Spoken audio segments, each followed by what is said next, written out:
Congress is off this week with many lawmakers headed back to their home districts, but it hasn't actually exactly been a warm welcome for some members who are facing some very tough questions from constituents. In Georgia, police tased and arrested several people at Congresswoman Marjorie Taylor Greene's town hall last night.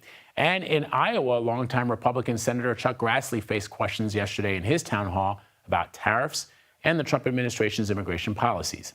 CBS News national correspondent Lana Zak is in Iowa City with more. Lana, it seemed that there were a lot of concerns about the deportation case. What can you tell us? I don't know that there were a lot of concerns about that as much as it was the most vocal concern.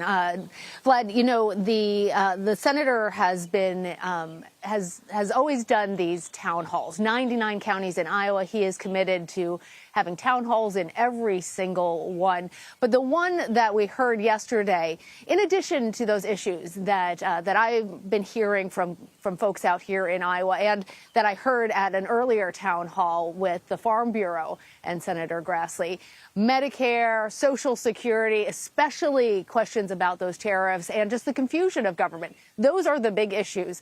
But certainly tempers got flared. Take a listen. The Constitution, the framers of the Constitution, said that every person, not citizen, every person within the jurisdiction of the United States has due process. Do you hold any concern that Congress will be the next branch that Trump comes for because he is coming for the judicial? The only tool that you know the Constitution gives Congress to do in regard to disciplining the executive branch is impeachment. And you missed that opportunity in his first administration. You had two opportunities for that. So as you can see, lots of tough questions being posed to the senator.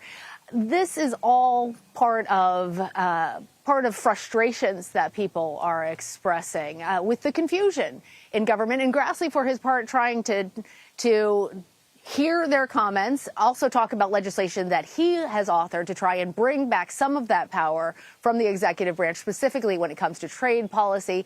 I asked him about that, and he told me that he doesn't think that the White House is particularly fond of that legislation, and given that it's unlikely to pass. But I have to also say, Vlad, that Republican leadership thinks that all of these town halls are a potentially bad look for them. They have discouraged all this.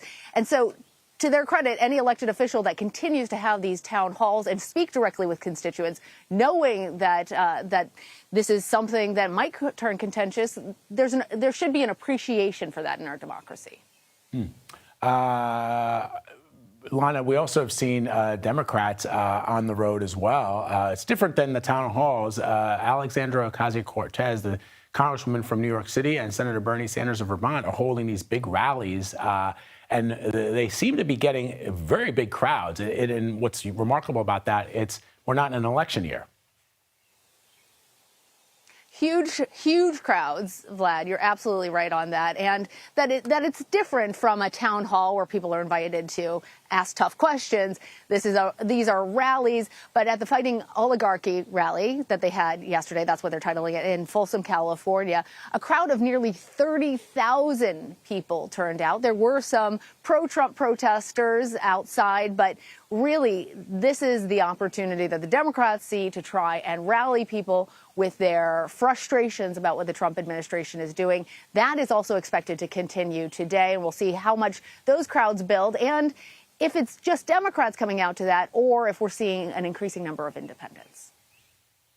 All right, Lana Zak, thank you very much, Lana. Appreciate it.